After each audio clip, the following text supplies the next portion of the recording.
Gospodin s vama. I s duhom tvojim. Čitanje Svetog Evanđelja po Mateju. Slava tebi, Gospodine. U ono vrijeme dođe Isus do Galilejskoga mora. Uziđe na goru i sjede ondje. Tada nagrnu k njemu silan svijet s hromima, kljastima, slijepima, njemima i mnogima drugima. Polože mu ih do nogu, a on ih izlječi. Gledajući kako su njemi progovorili, kljasti ozdravili, hromi prohodali, slijepi progledali, divilo se mnoštvo i slavilo Boga Izraelova. A Isus dozva svoje učenike pa im reče: žao mi je naroda, jer su već 3 dana uzame, a nemaju što jesti. Otpraviti gladne neću, da ne klonu putem. Kažu mu učenici: odakle nam u pustinji toliko kruha, da nahranimo toliko mnoštvo? A Isus im reče: koliko kruhova imate? Oni odgovore: 7 i malo riba. Na to zapovjedi mnoštvu da posjeda po zemlji, uze 7 kruhova i ribe, zahvali, razlomi i davaše učenicima, a učenici mnoštvu. I jeli su i nasitili se, a od preteklih ulomaka nakupiše 7 punih košarica. Riječ je Gospodnja. Slava tebi, Kriste.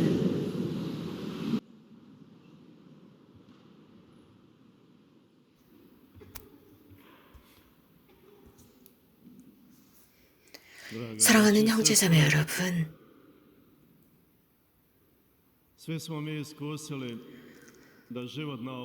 우리 모두가 경험한 것은 이 지상 삶은 쉽지 않다는 사실입니다. 여러 가지 다양한 고통이 우리를 짓누릅니다. 우리가 생각했던 대로 실현되지 않습니다. 그러나 우리가 또 경험한 것은 하나님과 함께할 때 모든 것이 달라진다는 사실입니다. 이것은 이사야 예언서가 오늘 일독서에서 말씀하고 계십니다. 예수님께서 태어나시기 8세기 전에 사셨던 예언자입니다. 그래서 위대한 4명의 예언자 중에 한 명으로서 예레미야, 다니엘레, 에제키엘레, 그리고 이사야입니다. 이사야의 예언은 하나님의 위대하심을 드러내고 그분을 향한 완전한 신뢰, 동시에 그 사회의 불의에 관해서 선포했고 메시아의 오심을 선포했습니다. 그렇기 때문에 이렇게 표현할 수 있습니다. 이사야야말로 종교적으로나 사회적으로 여러 역할을 하면서 이스라엘 백성이 하나님께 나갈 수 있도록 모든 힘을 기울였다는 사실입니다. 그래서 이 세상에서 제대로 그 백성이 살아가면서 영원한 삶을 얻을 수 있도록 인도자적인 역할을 했습니다. 그래서 하나님의 계명에 의해서 살아갈 수 있도록 했습니다. 어떤 타협도 하지 않고 하나님 안에 살도록 했습니다. 하나님께 마음을 드려야 합니다. 그래서 우리들의 마음에 그분께서 힘을 주시고 예언자들이 될 수 있도록 해주시며 모든 것들을 받아들이고 그럼으로써 더욱 수월하게 누구의 말을 들어야 할지 제대로 식별할 수 있도록 하는 것입니다. 많은 여러 가지 목소리들이 우리들을 이곳이나 저곳으로 끌고 가고자 합니다. 진리가 아닌 다른 것들입니다. 우리 그리스도인들은 한 목소리, 한 음성만 들어야 합니다. 예수님의 목소리, 진리의 목소리입니다. 우리들 이전에 그리고 그 이후에 많은 것들이 있겠지만 그분만의 목소리만을 들어야 합니다. 순교를 겪었던 모든 분들, 자신들의 신앙 때문에 순교를 겪었던 분들은 한 목소리만 들었습니다. 우리는 그분들에 대해 감사드려야 하고 그분들의 모범을 따라 살아야 합니다. 지역 공동묘지나 공동묘지에 보면 각 가족들이 그 묘지 앞에 죽은 이들을 위해 꽃을 봉헌합니다. 그리고 그 비석에 보면 태어난 해가 있고 그 생일이 되면 더욱 사람들은 그곳에 찾아가서 꽃을 봉헌하고 기념합니다. 이러한 그들은 하늘에서 태어났습니다. 이러한 것들은 순교를 당했고 고문당했고 결국은 고문당하면서 돌아가신 그분들이 우리들에게 가르쳐 주신 것입니다. 오래전에 돌아가신 그런 분들이 우리가 무엇을 해야 할지 가르쳐 주었습니다. 그래서 우리들의 사랑하는 이들과 사랑하는 우리들을 인도했던 목자들, 그들을 기억하도록 했습니다. 이것은 어떤 의무가 아니라 이러한 순교자들이 우리들에게 이렇게 살도록 초대하고 먼저 모범을 보여주었습니다. 그래서 그분들은 하느님의 목소리만을 끝까지 따라 살았고 다른 음성을 듣지 않은 모습을 이러한 가르침을 통해서 우리들에게 드러냅니다. 치유된 것을 드러내고 있습니다. 오늘 복음에서 예수님께서는 많은 환자들을 치유하셨다고 전하고 있습니다. 여러 다양한 불치병과 불신앙으로부터 고통당하는 그들을 고쳐주셨고 해방시키셨습니다. 예수님께서는 지금도 우리들의 마을과 우리들의 구역과 우리들이 살고 있는 도시를 지나가시면서 우리들을 이렇게 고쳐주십니다. 지금을 살고 있는 우리들이 예전의 유대인들처럼 우리들은 병들고 불신에 지쳐 살아가고 있습니다. 그래서 온전히 그분을 신뢰하지 못하고 헤매고 있습니다. 그래서 잘못된 곳에서 해결책을 찾고자 합니다. 백신이나 약들이나 이런 것은 찾고 있지만 하느님께 진정으로 탄원하고 호소하면서 하느님의 도움, 즉 우리들을 치유해 주십사 청하지 않고 있는 상황입니다. 이러한 모든 것들을 바라보면서 이것은 질병의 시대가 아니라 불신의 시대라고 생각합니다. 그런 스토리가 있습니다. 어떤 뱀이 있었는데 이 뱀은 어려운 상황에 처해 있는 사람이었습니다. 모든 좋은 것들은 다 파괴하는 사람이었습니다. 어느 날인가 이 벤이라는 사람이 사막을 지나가고 있었습니다. 거기에 조그마한 오아시스가 있었고 거기에는 아주 멋진 야자나무가 자라고 있었습니다. 벤이 보기에 그 나무가 아주 못된 나무라고 생각하고 이 나무를 꺾어버리려고 거기에 거대한 바위를 이 야자나무에다가 쳐박았습니다. 그래서 야자나무가 죽게 만들었습니다. 그것이 그의 의도였습니다. 그리고 그는 떠났습니다.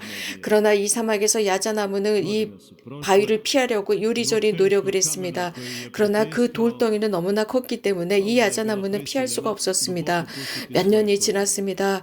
그 무거운 돌은 지속적으로 이 야자나무를 짓누르고 또 짓눌렀습니다. 짓누르면서 이 야자나무는 그의 뿌리가 더욱 땅으로 깊이 파고들었고 그렇게 되다가 그 고통 속에서 어느 날인가 이 야자나무를 살리는 깊은 물이 있는 곳까지 뿌리가 닿게 되었습니다. 그러면서 이 야자나무는 오히려 훨씬 더 튼튼하게 자랐습니다. 이 스토리는 이렇게 끝나고 있습니다. 오랜 시간이 지난 뒤에 뱀은 또 그 자리를 지나가고 있었는데 거기에서 다 말라 비틀어진 야자나무가 있겠지라고 생각했지만 거기에는 아주 튼튼하고 훌륭한 야자나무를 발견했습니다. 그리고 벤이 지나갈 때 야자나무는 이런 말을 했습니다. 벤, 당신이 나에게 엄청 무거운 바위돌을 던져서 나를 숨막혀 죽게 했지만 나는 오히려 죽지 않고 깊이 뿌리를 내리면서 물을 만났고 이렇게 튼튼하게 자랐소라고 했답니다. 우리들의 삶도 그렇습니다. 삶이라는 무거운 돌이 우리들을 짓누르고 있습니다. 우리들의 양 어깨를 짓눌러서 우리를 화나게 만들고 우리가 아파서 슬프게 만들 수 있습니다. 그러나 우리는 양 어깨에 우리를 짓누르고 있는 그 무거운 돌을 우리가 그대로 인정하고 수락한다면 우리들은 해방되게 됩니다. 그래서 우리들의 삶을 위한 영원한 샘을 찾을 수 있게 되고 삶의 의미를 발견합니다. 즉 하나님께서 우리들을 보낸 바로 그곳입니다. 또 우리가 어디로 가야 할지 알게 됩니다. 평화의 모후 성모님께서는 무엇인가 이런 비슷한 말씀을 하십니다. 이 오랜 기간 동안 내가 이곳을 찾아오면서 그 어떤 누구를 들어올리려고 하는 것이 아니라 너희들에게 길을 보여주기 위해서다라고 하셨습니다. 우리가 살아가고 있는 이 시대 무엇인가 다른 것을 선포한 것이 아니라 당신의 아들 예수 그리스도를 선포해 주셨고 우리들이 가야 할 열정을 드러내 보이셨습니다. 그렇기 때문에 이 시대에 드러나는 여러 목소리들을 따라가지 말아야 합니다. 어떤 타협도 이 세대와 하지 말아야 합니다. 이 시기는 타협하는 시대가 아닙니다. 누군가 우리들의 삶의 스타일에 관한 진단을 하는 것이 아닙니다. 우리가 바로 스스로 우리들의 삶에 대한 진단을 하는 것입니다. 그리고 살펴보는 것입니다. 우리들의 믿음을 봅시다. 서양을 봅시다. 서양의 물질주의가 가득 차 있습니다. 물질주의가 지배하고 있습니다. 그래서 영적으로 매우 심각한 상황에 처해 있습니다. 그렇다고 해서 이런 것들이 물질 때문이 아닙니다. 물질 때문에 일어난 것이 아니라 우리들의 생각의 스타일입니다. 우리들은 진보라는 사고 속에 둘러싸여 있습니다. 저는 이렇게 믿고 있습니다. 이 시기 매우 이상한 이 시기에 여러 가지 많은 질문들이 등장했고 그래서 우리는 더 많은 생각을 하기 시작했으며 숙고하기 시작했습니다. 그리고 결국 깨달은 것이 있습니다. 하나님께서 우리들의 지상의 삶을 보살펴 주신다는 사실이며 영원한 삶도 보살펴 주신다는 것입니다. 오늘 복음의 상황과 유사합니다. 예수님께서는 가장 먼저 광야에 있었던 그들을 먹이셨는데 영적으로 먹이셨고 육체적으로 먹이셨습니다. 그래서 사람들은 예수님을 칭송했습니다. 마테오 복음사가는 이러한 예수님의 삶의 군중으로부터 찬양받는 그 모습을 강조했습니다. 마테오는 사람들이나 하느님으로부터 호의를 받지 못하는 사람이었습니다. 하지만 그는 이렇게 결론을 내고 있습니다. 그는 정통한 유대인으로 나가고 있었지만 그의 영혼은 공허했습니다. 그러나 예수님의 말씀을 받아들이면서 이러한 예수님에 대한 의심을 풀을 수 있었습니다. 많은 이런 류의 예는 우리들 주변에 많이 찾아볼 수 있습니다. 복되신 통정 마리아께서 이러한 예의들을 보여주십니다. 단 그분의 말씀을 들으려고 할 때입니다. 많은 사람이 이곳에서 삶을 바꾸었고 결과는 기뻐하는 사람, 만족하는 사람이 되었습니다. 이러한 모든 것들을 우리가 대림쉽게 묵상하도록 합시다. 우리가 어떻게 걸어왔는지, 어떻게 걸어야 할지 전심전력합시다. 단순한 것에서부터 우리들 주변에 지나가고 있는 그 모든 것들까지 주님의 눈으로 바라보고 주님 안으로 들어가면서 주님의 삶이 우리들의 일상에 양분을 줄 수 있도록 합시다. 그럼으로써 이미 매스미디어를 통해서 알려진 그것들 이미 매스미디어를 통해서 무엇인가 특별한 것이 제공되었다. 그래서 내년 1월 10일까지 제공된 그것에 끌려다니는 것이 아니라 우리는 진지하게 생각해야 합니다. 우리들 이전에 많은 사람들이 그렇게 살았습니다. 그렇게 진지하게 살았다면 우리들도 할 수 있습니다. 특별히 순교자들과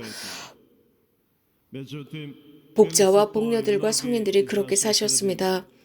또 우리들이 살고 있는 환경 속에서 이렇게 열심히 진지하게 살아가는 사람들이 있습니다. 그들이 가치를 귀하게 여기고 하느님 안에서 살았습니다. 그렇기 때문에 우리는 양손을 벌리고 양팔을 벌리고 계시는 그분의 왕국으로 들어갈 수 있습니다. 그렇다면 우리는 무엇을 할 수 있을까요? 이 세상을 살아가는 사람들, 이 세상을 살아가는 사람들이 하는 이 모든 것들은 다 사라질 것입니다. 단지 우리가 하는 선만이 남아있을 것입니다. 이렇게 삽시다. 이러한 우리가 했었던 착한 행실을 가지고 하느님 앞에 서게 될 것입니다. 그렇기 때문에 우리도 더욱 착한 일을 하며 살아갑시다. 아멘.